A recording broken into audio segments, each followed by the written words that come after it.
पत्नी की यह बातें कभी नहीं माननी चाहिए। एक बार की बात है, एक जंगल में एक सपेरों का झुंड कहीं जा रहा था। सपेरे एक सुनसान जंगल से होकर जा रहे होते हैं। एक घने वृक्ष की छाया देखकर वहां बैठकर आराम करने लगते हैं। इस वृक्ष के पास एक विशाल सांपों की बांदी थी। एक सपेरा पहचान लेता है, इसमें कोई सांप मिल सकता है। सपेरों का तो काम ही होता है सांपों को पकड़ना। वह अपने साथियों से कहता है कि हमें यह बिल खोद कर देखना चाहिए, और इस तरह सपेरों ने उस सांप के बिल को खोदना शुरू कर देता है। उस बिल से एक बहुत ही भयंकर काला नाग निकलता है। सपेरों ने उस नाग को पकड़ लेते हैं और पकड़कर अपने पिटारे में बंद कर लेते हैं। सपेरे उस सांप को पिटारे में रख कर वहाँ से आगे की ओर चलने लगते हैं। चलते चलते उन सपेरों के मन में विचार आता है कि हम इस नाग का जहर निकाल देते हैं। कुछ दूर आगे चलने पर उन्होंने उस पिटारे को खोल देते हैं जिसमें वह नाग बंद था। सपेरों ने जब पिटारे को खोल कर देखते हैं तो सभी सपेरे उस पिटारे को देखकर हैरान हो रह जाते हैं। उस पिटारे से नाग गायब हो चुका था और उस जहरीले नाग की वजह से उस पिटारे में एक बहुत ही सुंदर और कीमती नौलखा हार रखा हुआ होता है। उस नौलखा हार को देखकर सपेरे बड़े प्रसन्न होते हैं। सभी सपेरे इस बात को सोचकर हैरान थे कि हमने एक सांप पकड़ा था, पर यह हार कहाँ से आ गया। लेकिन चलो अच्छा ही है, यह हार तो भी ज़्यादा कीमती है। चलो हम इसे लेकर राजा के पास चलते हैं। राजा ही इस हार के बदले में हमें मुँह मांगा धन दे देगा। तो मित्रों, यह सोचकर सभी सपेरे राजा चित्ररथ के राज्य को चल देते हैं। चलते चलते सपेरे राजा के महल पर पहुंच जाते हैं। इधर राजा चित्ररथ का दरबार लगा हुआ था। दरबार में राजा और राजा के सभी मंत्री बैठे हुए थे। तभी अचानक दरबार में सपेरों का एक झुंड प्रवेश करता है। सभी सपेरे राजा को प्रणाम करते हैं। राजा जब सपेरों को दरबार में देखता है तो उन्हें बैठने के लिए कहता है और उनसे आने का कारण पूछता है। तो सपेरे कहने लगते हैं, महाराज हम तो ठहरे सपेरे, भला हमारा आपके पास आने का क्या कारण हो सकता है, परंतु हमारे पास एक बड़ा ही कीमती हार है जो आपकी महारानी के गले की शोभा बढ़ा सकता है। सपेरे कहते हैं, महाराज ऐसा हार आपने पहले कभी नहीं देखा होगा। तब राजा चित्ररथ बोलते हैं, दिखाओ कैसा हार है। तब सपेरे ने उस पिटारे को खोलते हैं तो जिसमें वह हार रखा हुआ था, उस विचित्र हार को देखकर राजा सहित राजा का पूरा दरबार अचरज में पड़ जाता है। वास्तव में उन्होंने ऐसा हार पहले कभी नहीं देखा था। हार को देखकर राजा सपेरों से कहने लगते हैं कि तुम यह विचित्र हार कहाँ से लाए हो। तब सपेरे कहने लगते हैं, महाराज हमें यह मार्ग में मिला था। हमने सोचा क्यों ना इस हार को आपको भेंट कर दिया जाए। तब राजा चित्ररथ कहता है, ठीक है, हम तुम्हारी यह भेंट स्वीकार करते हैं। यह हार देखकर हमारी रानी बहुत खुश हो जाएगी। इधर राजा अपने मंत्री को आदेश देता है कि सपेरों को उचित इनाम देकर और सम्मानपूर्वक दरबार से विदा किया जाए। सपेरे खूब सारा धन लेकर दरबार से विदा हो जाते हैं और राजा सहित वह हार की टोकरी अपने पास रख लेते हैं। पूरे दिन राजा राज दरबार में बैठकर अपना राजकाज काम करते रहते हैं। धीरे धीरे शाम होती है तो दरबार को समाप्त करके राजा हार वाली टोकरी अपने साथ लेकर महल में जाता है और महारानी से कहता है, देखो रानी, आज तो मैं तुम्हारे लिए बहुत ही सुंदर उपहार लेकर आया हूँ, जिसे तुम देखोगी तो बहुत खुश हो जाओगी। तब रानी कहती है, महाराज ऐसा क्या लाए हो तुम मेरे लिए। तब राजा वह टोकरी रानी की ओर खिसका देता है और कहने लगता है कि नहीं मानती हो तो खुद ही देख लो। जैसे ही रानी उस पिटारे को खोलकर देखती है तो उसमें एक बहुत सुंदर तेजस्वी एक छोटा सा बालक सो रहा होता है। उस बालक के चेहरे पर अलौकिक दिव्य चमक थी। बालक इतना सुंदर था कि रानी उस बालक को देखते ही रह जाती है और कहने लगती है कि महाराज इसमें तो बड़ा ही सुंदर बालक सोया हुआ है। तब राजा कहने लगता है, नहीं, इसमें तो 9 लखा हार था, यह बालक कैसे बन सकता है। राजा को जब रानी की बात पर भरोसा नहीं हुआ तो राजा वह टोकरी लेकर स्वयं देखता है तो वास्तव में राजा का आश्चर्य का ठिकाना नहीं रहता है। बालक को देखकर राजा और भी ज़्यादा प्रसन्न हो जाता है। राजा और रानी हर समय संतान के बारे में सोचकर दुखी रहा करते थे। अब तो राजा और रानी दोनों विचार करने लगते हैं कि यह पुत्र हमें भगवान ने दिया है और आज से हम दोनों इसे अपना पुत्र मानकर ही इसका लालन पालन करेंगे। और यह बात किसी को पता भी नहीं थी कि राजा ने जो हार खरीदा था वह बालक बन गया है। लेकिन राजा की कुछ दासियां वहां उनका वार्तालाप सुन रही थी। इधर रानी पूछती है कि महाराज, बालक तुम्हें किसने दिया है। तो राजा बताता है कि राज दरबार में सपेरों का एक झुंड आया था। उन्होंने हमें एक पिटारे में रखकर 9 लखा का हार भेंट किया था, परंतु ईश्वर की कृपा से दरबार से महलों में आते आते यह हार सुंदर पुत्र के रूप में बदल गया है। अब आज से यह बालक हमारा पुत्र है और आगे चलकर यही हमारी राजगद्दी का मालिक बनेगा। उसी दिन से राजा और रानी उस बालक को अपने पुत्र की तरह पालने लगते हैं। एक दिन राजा अपने दरबार में यह घोषणा करता है कि हमारी रानी के गर्भ से एक सुंदर पुत्र ने जन्म लिया है। यह सब सुनकर प्रजा बहुत खुश होती है और पूरे नगर में उत्सव मनाया जाता है। यह सब देखकर राजा और रानी बहुत प्रसन्न होते हैं। धीरे धीरे वह लड़का बड़ा हो रहा था और जैसे जैसे समय गुजरता जाता है वह लड़का जवान हो जाता है। अब वह लड़का शादी के योग्य हो जाता है। तब राजा के मन में विचार आता है कि अब अपने पुत्र का विवाह कर देना चाहिए। एक दिन राजा अपनी महारानी से कहता है कि अब हमारा पुत्र विवाह के योग्य हो गया है और अब इसका किसी सुंदर कन्या से विवाह कर देना चाहिए। राजा का यह प्रस्ताव रानी को भी बहुत पसंद आता है। रानी कहती है, महाराज, शुभ काम में देरी कैसी, जितनी जल्दी हो सके आप मेरे पुत्र का विवाह कर दीजिए। राजा चित्ररथ के राज्य के पास ही एक दूसरा राज्य भी था। उस राज्य के राजा का नाम जयंत था। उस राजा की एक बड़ी सुंदर कन्या थी और उस कन्या का नाम शंखपुष्पा था। शंखपुष्पा को राजा ने अपने आचार्य से समस्त विद्याओं का ज्ञान करवा रखा था, इसलिए वह कन्या 16 विद्याओं को जानती थी। राजा जयंत भी विचार करने लगता है कि अब मुझे अपनी पुत्री का विवाह कर देना चाहिए। राजा दरबार में राज पुरोहित को बुलाता है और टीका की सामग्री देकर पुरोहित को अपनी पुत्री शंखपुष्पा के लिए योग्य वर ढूंढने के लिए भेज देता है। राजा पुरोहित से कहता है कि जाओ और हमारी पुत्री के योग्य किसी राजकुमार को टीका करके आओ। पुरोहित जी राजकुमारी के टीका की सामग्री लेकर दूसरे राज्य के लिए निकल पड़ता है और कई राज्यों में घूमता है, लेकिन उन्हें उस पुत्री के समान तेजस्वी सुंदर राजकुमार नहीं मिल पाता है। वह घूमते घूमते परेशान हो जाता है और अंत में चलते चलते राजा चित्ररथ की नगरी में पहुंच जाता है। राजा चित्ररथ का दरबार लगा हुआ था। अचानक से पुरोहित का दरबार में आगमन होता है। राजा चित्ररथ देखते ही समझ जाते हैं कि यह कोई ब्राह्मण है जो किसी राजा की कन्या का रिश्ता लेकर यहाँ आए हैं। राजा चित्ररथ पुरोहित से पूछता है कि आप कौन हैं और कहाँ से आए हैं। तब पुरोहित कहता है, महाराज, मैं राजा जयंत का पुरोहित हूँ और उनकी कन्या शंखपुष्पा का टिकर लेकर आया हूँ। हमारे राज्य की कन्या राजकुमारी शंखपुष्पा बड़ी ही रूपवान और 16 विद्याओं में पारंगत है। हमने सुना है कि आपका राजकुमार भी विवाह के योग्य हो गया है। तब राजा चित्ररथ कहते हैं कि हमारा एक पुत्र है और हमारा पुत्र बहुत ही सुंदर और विवाह के योग्य हो गया है। लेकिन राजा चित्ररथ को यह नहीं पता था कि उनका जो पुत्र है वह एक नाग है। राजा अपने पुत्र को जब पुरोहित को दिखाता है तो पुरोहित राजकुमार को देखते ही प्रसन्न हो जाता है और वे राजकुमारी शंखपुष्पा का विवाह पक्का करके अपने राज्य को लौट जाते हैं। अब धीरे धीरे समय गुजर जाता है। कुछ दिनों के बाद जब विवाह का उचित समय आता है तो राजा चित्ररथ अपने पुत्र को सजाकर दूल्हा बनाकर राजा जयंत के यहाँ बारात लेकर पहुँच जाते हैं।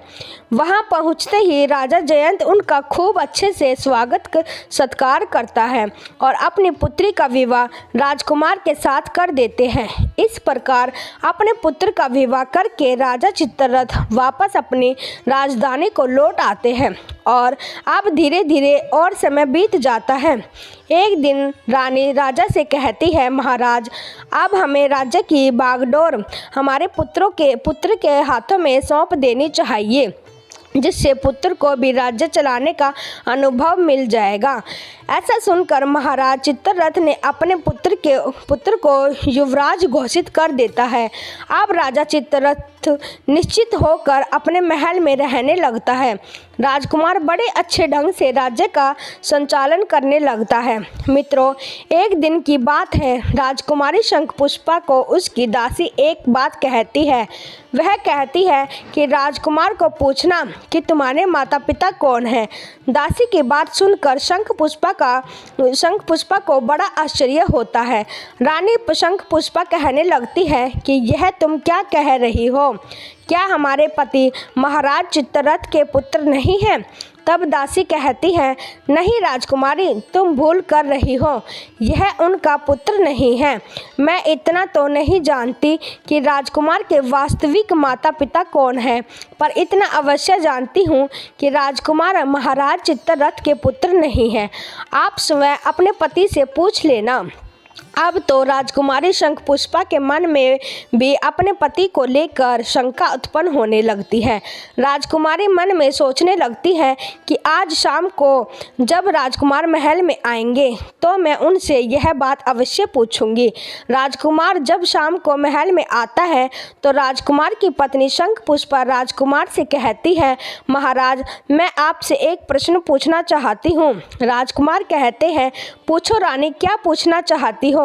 तब राजकुमारी पूछती है कि मुझे यह बताइए कि आपके माता पिता कौन हैं और तुम किस राजवंश के हो। यह बात सुनकर राजकुमार का चेहरा काला पड़ जाता है और कहने लगता है, रानी, क्या तुम्हारी मति मारी गई है? मैं महाराज चित्ररथ का ही पुत्र हूँ। तब शंखपुष्पा कहती है, नहीं महाराज, आप मुझसे कुछ छुपा रहे हैं। कृपा सच सच बताइए। आपको माँ गंगा की कसम है, तुम मुझे यह भेद जरूर बताओगे। अब तो यह बात सुनकर राजकुमार बड़े धर्म संकट में फंस जाता है। राजकुमार सोचने लगता है कि आज किसी न किसी से इसके मन में यह प्रश्न पैदा किया है, इसको जरूर किसी ने बहका दिया है और यह पूछे बिना मानेगी भी नहीं। राजकुमार अपनी पत्नी को बहुत समझाता है कि मैं महाराज का ही पुत्र हूँ, तुम क्यों व्यर्थ में मेरा दिमाग खराब कर रही हो? परंतु राजकुमारी हट पकड़ लेती है।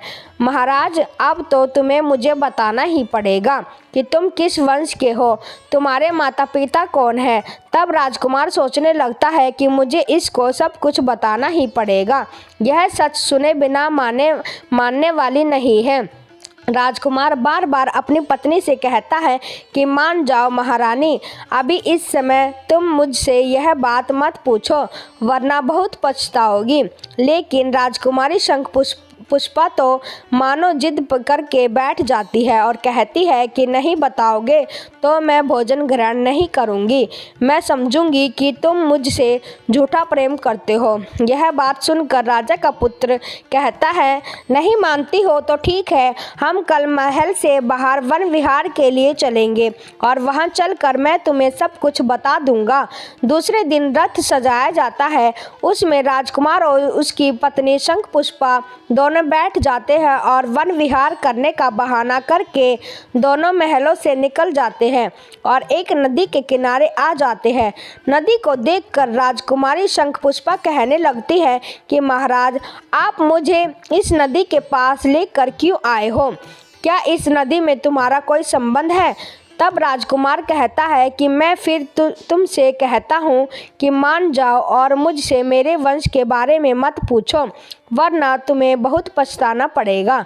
मगर मित्रों, किसी ने सच कहा है, राजहट बालहट और त्रियाहट यह बड़े बुरे हट होते हैं। राजकुमार के समझाने पर भी राजकुमारी शंखपुष्पा नहीं मानती है और कहने लगती है, नहीं महाराज, मुझे आप जरूर बताओगे कि मैं तुम्हारे माता पिता कौन हैं, तुम किस वंश के हो।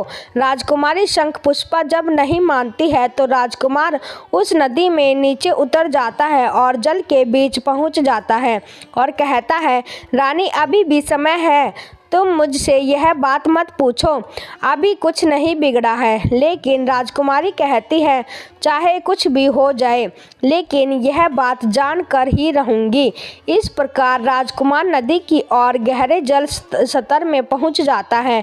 जब छाती तक जल में पहुंच जाता है, अभी तो राजकुमार फिर रानी को समझा कर बोलता है, रानी मान जाओ, आपका पूछना मुझे आपसे हमेशा के लिए दूर कर सकता है। तब राजकुमारी शंखपुष्पा बोलती है, चाहे कुछ भी हो जाए, आपको इस भेद को मेरे सामने रखना ही होगा।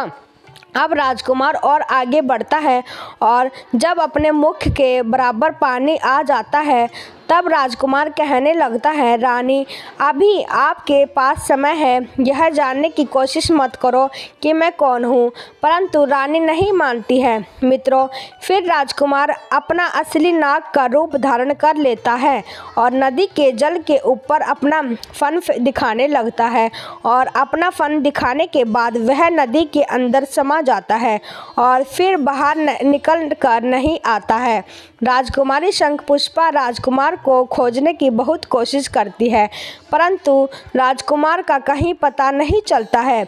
जब काफ़ी देर हो जाती है और राजकुमार नहीं लौटता है तो राजकुमारी शंखपुष्पा घबरा जाती है, क्योंकि अब उसका पति नाग बनकर कहीं चला गया है। शंखपुष्पा ने वहां राजकुमार खोजने का बहुत प्रयत्न करती है, लेकिन वह नहीं मिलता है। थक हार कर अपने रथ के पास आ जाती है और सारथी से कहती है कि रथ को महलों की ओर ले चलो।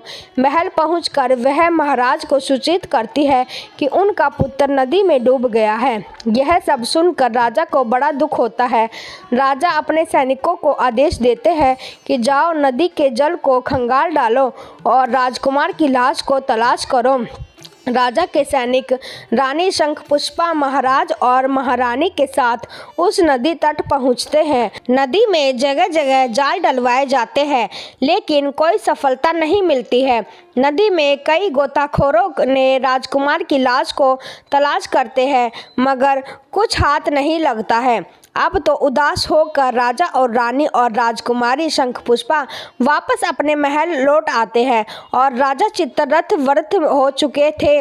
ऊपर से पुत्र का दुख उनके ऊपर आ जाता है। राजा के मन में तो यही था कि नदी में डूबकर उनका पुत्र मर गया है। महारानी शंखपुष्पा भी बड़ी दुखी रहने लगती है और मन में अपने आप को कोसने लगती है कि मैंने राजकुमार के साथ बहुत बुरा किया है। मेरे कर्मों का कारण आज मेरा पति मुझसे दूर चला गया है। यदि मैं उनसे उनके वंश के बारे में पूछने की जिद ना करती तो शायद मेरा पति मुझसे दूर नहीं जाता। लेकिन मित्रों, जैसा कि राजपुरोहित ने बताया था कि राजकुमारी शंखपुष्पा बड़ी विद्वान थी, 16 विद्याओं को जानती थी। काफ़ी सोच विचार के बाद उसको एक तरकीब सूझती है। राजकुमारी अपने संपूर्ण नगर में यह घोषणा करवा देती है कि कोई भी व्यक्ति उसे नई बात सुनाएगा तो उसके बदले में उनको उचित इनाम दिया जाएगा, चाहे कोई आप बीती हो या फिर प्राचीन घटना से संबंधित कोई भी कहानी हो या कथा हो। कुछ भी जो कोई सुनाएगा उसको उचित इनाम दिया जाएगा। रानी शंखपुष्पा रोज कथा सुनती थी। रानी शंखपुष्पा के पास कथा सुनाने वालों की भीड़ लगी रहती थी।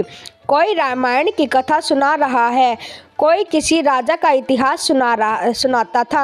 अब तो राजकुमारी शंखपुष्पा का यही काम था कि वह सुबह से लेकर शाम तक नई नई कहानियाँ सुनती रहती थी। मित्रों, इस प्रकार कुछ समय और निकल जाता है। एक दिन उसी राज्य का एक बूढ़ा आदमी पास के एक जंगल से गुजर रहा था। उस बूढ़े आदमी को उस जंगल को पार करते समय रात हो जाती है। तो वह मन में सोचने लगता है कि अब रात में आगे चलना ठीक नहीं है, क्योंकि जंगल में आगे हिंसक पशु भी मिल सकते हैं। यही सोचकर बूढ़ा आदमी उस जंगल में एक पीपल के पेड़ के ऊपर चढ़कर बैठ जाता है। रात्रि का समय था। वृद्ध व्यक्ति को डर के मारे नींद नहीं आ रही थी। इधर जब रात के 12 बजे का समय होता है तो वह देखता है कि एक झाड़ू लगाने वाला आता है और पूरे जंगल में वह झाड़ू लगा देता है। फिर वह देखता है कि पानी का छिड़काव करने वाला आता है, उसमें भी हर जगह पानी का छिड़काव कर देता है। उसके बाद वहाँ पर कुर्सियाँ लगनी शुरू हो जाती है। फिर एक सिंहासन आता है। बूढ़ा आदमी पीपल के पेड़ पर बैठकर यह सब देख रहा था। वह देखता है कि वहाँ पर सभा होने लगती है। वह बूढ़ा व्यक्ति बहुत घबरा जाता है और मन में सोचने लगता है कि यह सब क्या हो रहा है और यह लोग कौन हैं और क्या आज यह मुझे जिंदा छोड़ेंगे या नहीं।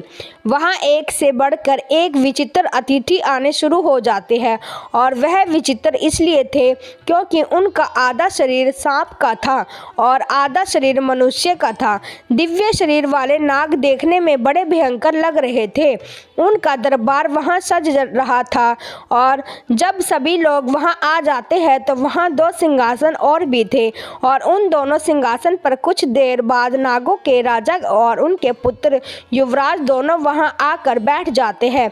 संपूर्ण दरबार उनका स्वागत करता है। उनके बीच जो चर्चा होनी थी वह चर्चाएं हो रही थी, लेकिन उस नागराज का पुत्र चुपचाप नीचे गर्दन किए हुए बैठा था। उस दरबार में राजकुमार के विवाह के संबंध में चर्चाएं चल रही थी। अब राजकुमार के विवाह का नाम आता है तो उसने गर्दन और झुका लेता है और वह बड़ा उदास हो जाता है। कुछ समय तक उनकी चर्चाएं चलती रहती है और इधर वह वृद्ध आदमी उस पीपल के पेड़ पर बैठा उनकी बातें सुन रहा था और मन ही मन सोच रहा था कि यहाँ किस बात की चर्चा हो रही है और यह कौन लोग हैं। लगता है आज मैं इनसे जीवित नहीं बच पाऊंगा। वह डर के कारण उस वृक्ष की एक डाली पर चिपक कर लेटा रहता है। इधर 3-4 घंटे के बाद दरबार वहाँ से भंग हो जाता है। सभी अतिथि वहाँ से जा चुके थे, परंतु वह नागराज और उसका पुत्र वहां से चलकर उस पीपल के वृक्ष की तरफ आ जाते हैं।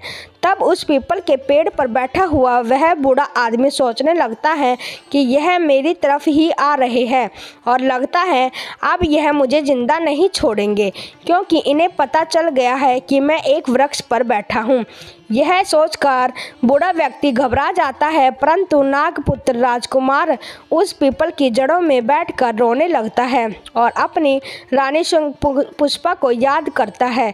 यह सभी बातें वह बूढ़ा आदमी सुन रहा था और मन में सोचता है कि बड़ा ही चमत्कार हो गया है, यह मैं क्या देख रहा हूँ। और कुछ देर रोने के बाद हाय शंखपुष्पा, हाय शंखपुष्पा ऐसा कहता हुआ वह नागराज वहाँ से चला जाता है। धीरे धीरे सवेरे होने लगती है। जब सुबह हुई तो वह बूढ़ा आदमी उस वृक्ष से नीचे उतरता है और नीचे उतरने के बाद वापस अपने नगर को लौट आता है और मन में सोचने लगता है कि वह वैसे भी बहुत गरीब आदमी हूँ और रानी शंखपुष्पा भी नई नई कहानियाँ सुनना चाहती है, तो क्यों ना चलकर इस बात को महारानी शंखपुष्पा को सुनाया जाए। इसके बदले में महारानी मुझे बहुत सारा धन देगी और पैसे वाला हो जाऊंगा। ऐसा विचार करके वह बूढ़ा आदमी उसी जगह पहुंच जाता है जहां रानी शंखपुष्पा का मंडप लगा हुआ था, जहां रानी शंखपुष्पा रोज कथाएं सुना करती थी। वहां एक से बढ़कर एक बड़े विद्वान रानी को कहानी सुना रहे थे। कुछ घंटे इंतजार करने के बाद उस बूढ़े आदमी का कहानी सुनाने का नंबर आता है। वह महारानी शंखपुष्पा से कहने लगता है, महारानी आज मैंने बड़ी विचित्र दृश्य देखा है। आज मैं आपको आंखों देखी घटना सुनाता हूँ। आज रात में जंगल में से गुजर रहा था तो रात होने की वजह से मैं उस जंगल में फंस जाता हूँ। रात होने की वजह से वहीं रुकना उचित समझता हूँ और उसी जंगल में एक पेड़ पर चढ़कर बैठ जाता हूँ। मैं सुबह होने का इंतज़ार करने लगता हूँ। तब वहाँ से देखता हूँ कि वहाँ एक नागराज का दरबार लगता है। उन सब का आधा शरीर मनुष्य का था और आधा शरीर नाग का। ऐसे विचित्र प्राणी उस दरबार में आए थे। कुछ समय तो मुझे लगा कि यह लोग मुझे मार डालेंगे, परंतु मैं उस समय पीपल के वृक्ष पर चिपका हुआ था, चुपचाप बैठा रहता हूँ। और जब दरबार समाप्त होता है तो वहाँ से नागों के राजा का पुत्र एक दिव्य रथ में बैठकर उसी वृक्ष की ओर आता है जिस वृक्ष पर मैं बैठा हुआ था। वह उस रथ के नीचे उतरता है और पीपल के वृक्ष के नीचे बैठकर कुछ देर हाय शंख पुष्पा कहकर रोता रहता है। उसके बाद वहीं से अदृश्य हो जाता है। अब यह बात जब राजकुमारी शंखपुष्पा सुनती है तो उस बूढ़े आदमी से कहने लगती है, बाबा, मैं आपको इतना धन दूंगी कि तुम्हारी कई पीढ़ियां बैठी बैठी खा सकती हैं, परंतु तुम मुझे उस स्थान पर लेकर चलो जहां आपने राजकुमार को रोते हुए देखा था। यह बात सुनकर बूढ़ा आदमी घबरा जाता है और कहता है, राजकुमारी, अब मैं वहाँ नहीं जाऊँगा, वहाँ जाने से मुझे बहुत डर लग रहा है। तब राजकुमारी कहती है, नहीं बाबा, तुम चिंता मत करो, तुम्हें मेरे साथ वहाँ चलना ही पड़ेगा। इतना कहकर रानी शंखपुष्पा ने एक सोने की मोहरों से भरी हुई थैली उस बूढ़े आदमी को दे देती है और कहती है कि मैं तुम्हें और भी सोने की मोहर दूंगी, तुम मुझे उस जगह पर पहुंचा दो। बूढ़ा आदमी रानी द्वारा दी गई सोने की मोहरों को देखकर खुश हो जाता है और वह राजकुमारी शंखपुष्पा को लेकर उस जंगल की तरफ चल देता है। और कुछ समय बाद उसी स्थान पर जाकर बूढ़ा आदमी कहता है कि राजकुमारी, मैंने इसी पीपल के वृक्ष के ऊपर बैठकर सब कुछ देखा था। तब राजकुमारी कहती है, तो बाबा, मैं भी आज उन्हें अपनी आंखों से देखना चाहती हूँ।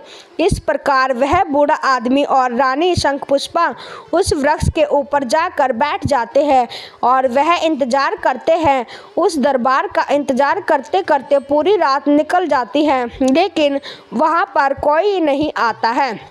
उस रात ना तो कोई दरबार सजता है और ना कोई नाग आता है।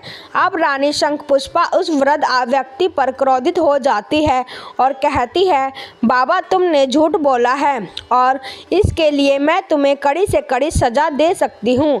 तब वह बूढ़ा आदमी कहता है, नहीं महारानी, मैंने कोई झूठ नहीं बोला है, मैंने तो अपनी आँखों से देखा था वही आपको बताया है। तब रानी बोलती है, तो फिर आज क्या हुआ? तब बूढ़े व्यक्ति ने कहा, यह भी मैं नहीं जानता कि वह लोग आज क्यों नहीं आए। फिर रानी शंखपुष्पा निराश होकर अपने महल को लौट आती है। इधर वह बूढ़ा आदमी मन ही मन परेशान रहने लगता है कि मैं रानी के सामने झूठा पाया गया हूँ।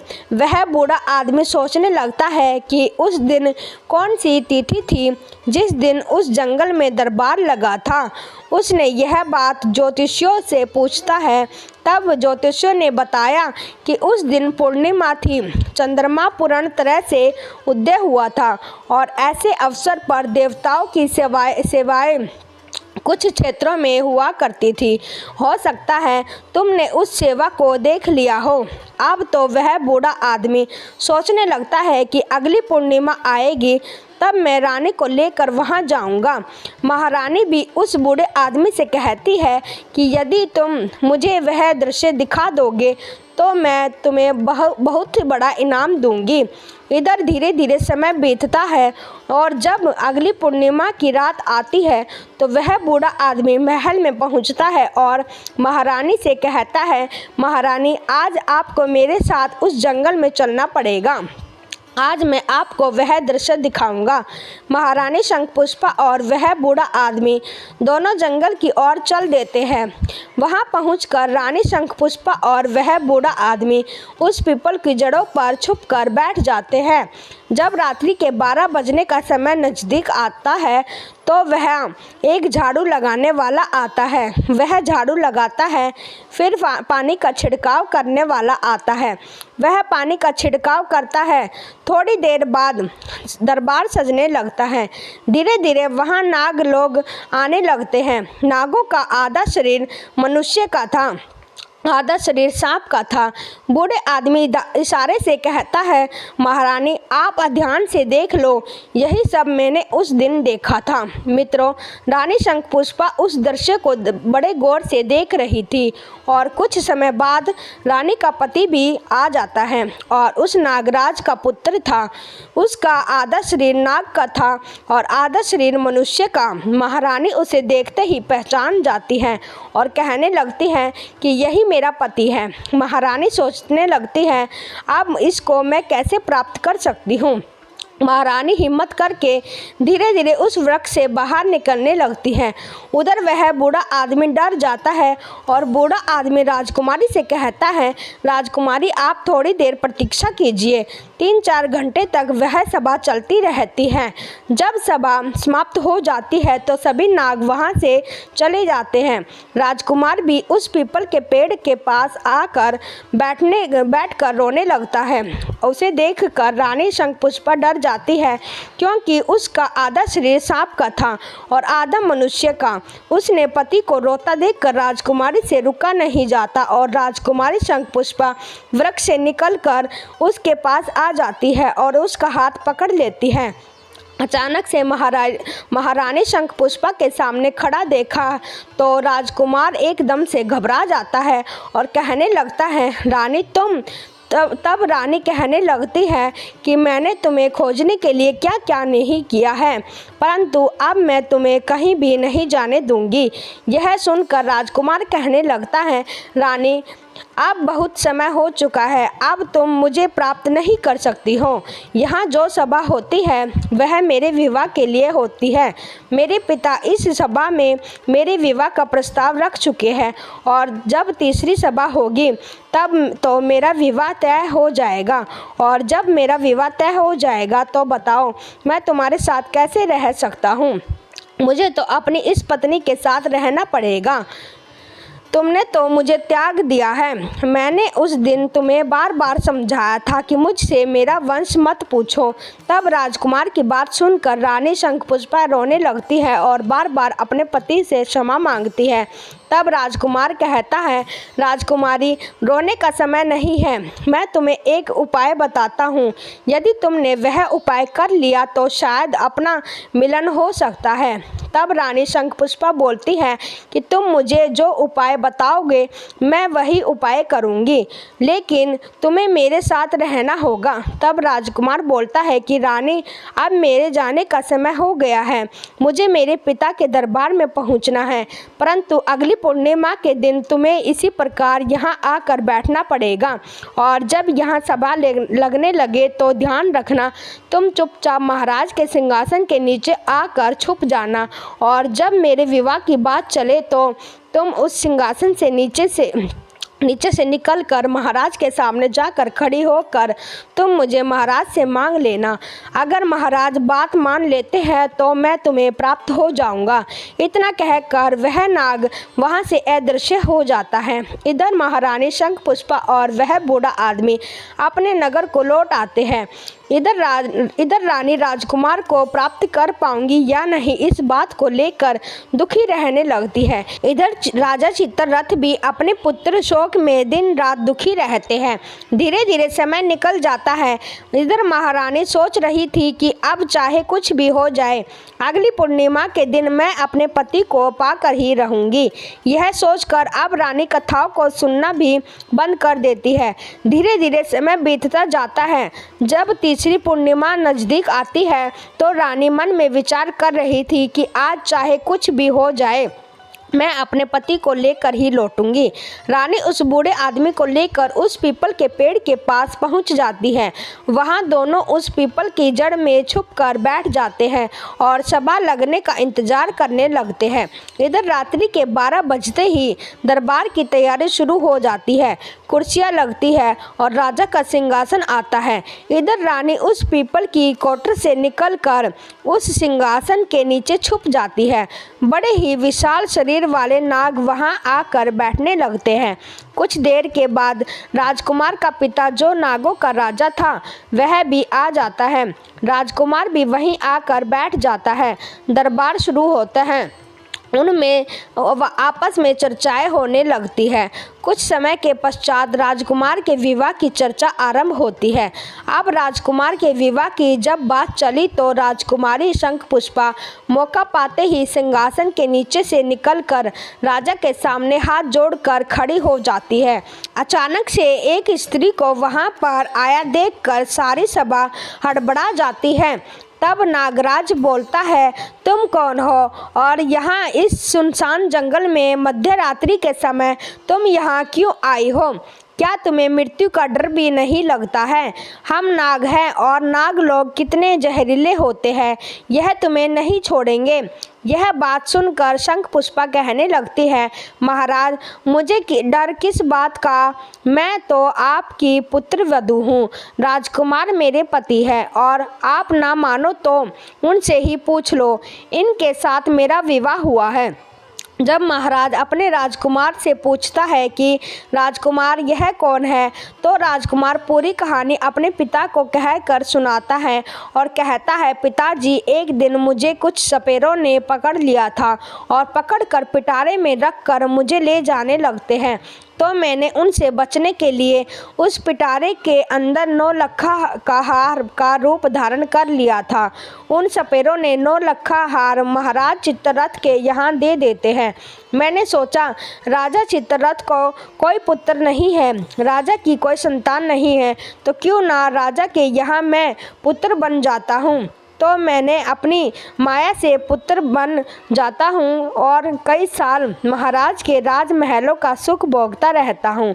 महाराज अपने पुत्र की तरह मेरा लालन पालन पोषण करते हैं और इसी सुंदरी के साथ मेरा विवाह संपन्न करा देता है। परंतु एक दिन जिद करके इस सुंदरी ने मुझे मेरे वंश के बारे में पूछती है कि तुम किस वंश के हो।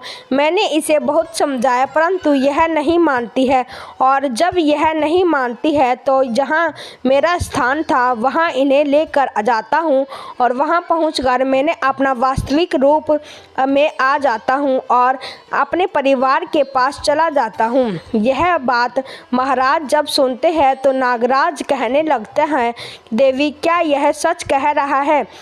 तब राजकुमारी शंखपुष्पा कहती है, हाँ महाराज ऐसा ही हुआ था। मेरा विवाह इन्हीं के साथ हुआ था, जबकि पहले इनका पूरा शरीर मनुष्य का था। शंखपुष्पा की बात सुनकर नागराज अपने पुत्र को फटकार लगाता है, पहले तो तुमने हमारी परंपरा के खिलाफ जाकर पृथ्वीलोक पर विवाह किया है और फिर उनके बाद तुम इस स्त्री को छोड़कर हमारे पास वापस आए हो। तुमने यह अपराध किया है। अब मैं तुम्हें श्राप देता हूँ कि जब तक यह स्त्री जीवित रहेगी तब तक तुम पृथ्वीलोक पर रहकर इनका साथ दोगे। इसे छोड़कर नहीं जा सकते हो। इसे अपनी पत्नी के रूप में रखना होगा और जिस राजा के तुम पुत्र बने थे उस राजा का राज्य भी तुम्हें संचालित करना होगा। उस राजा की सेवा करनी पड़ेगी जब तक वहाँ का कार्यकाल समाप्त नहीं हो जाता है, तब तक तुम हमारे साथ हमारे पास नागलोक में नहीं लौट पाओगे। अब तुम्हारा विवाह नहीं होगा। नागराज ने यह श्राप देकर शंखपुष्पा को उसका पति प्रदान कर देता है। राजकुमार अब अपने पहले वाले स्वरूप में आ जाता है। उसके बाद रानी शंखपुष्पा और राजकुमार नागराज से सर झुकाकर आशीर्वाद लेते हैं और अपनी पत्नी के साथ विदा लेकर वहाँ से राजमहल की ओर चले आते हैं। राजकुमार अपने नगरी में आता है तो वहाँ पहुंचकर वह देखता है कि पुत्र शोक में व्याकुल होकर महाराज की स्थिति बहुत ही ज़्यादा खराब हो चुकी थी। जब राजकुमार महाराज के पास पहुंचा तो महाराज अपने पुत्र को देखकर बड़े ही प्रसन्न हो जाते हैं। उन्हें ऐसे लगने लगता है जैसे समस्त बीमारियों ने उनका पीछा छोड़ दिया हो। पूरे राजमहल में खुशियां मनाई जाती है। राजा साहब पूरे नगर में यह खबर भिजवा देता है कि हमारा राजकुमार वापस लौट आया है। यह सुनकर संपूर्ण नगर में प्रसन्नता से उत्सव मनाया जाता है और राजा चित्ररथ और उनकी महारानी अपने पुत्र को पाकर बहुत खुश होते हैं। तो मित्रों, इस प्रकार से रानी शंखपुष्पा अपने खोए हुए पति को ढूंढ लेती है और बड़े प्रेम के साथ अपने पति के साथ रहती है। मित्रों, इस कहानी से यह निष्कर्ष निकलता है कि चाहे कितनी भी पतिव्रता स्त्री हो, अगर उसकी हट से आपके मान सम्मान या पारिवारिक रिश्ते में दरार आए तो वह हट उसका कभी पूरा नहीं करना चाहिए। मित्रों, वीडियो कैसी लगी कमेंट में ज़रूर बताएं और वीडियो को एक लाइक ज़रूर करें। धन्यवाद।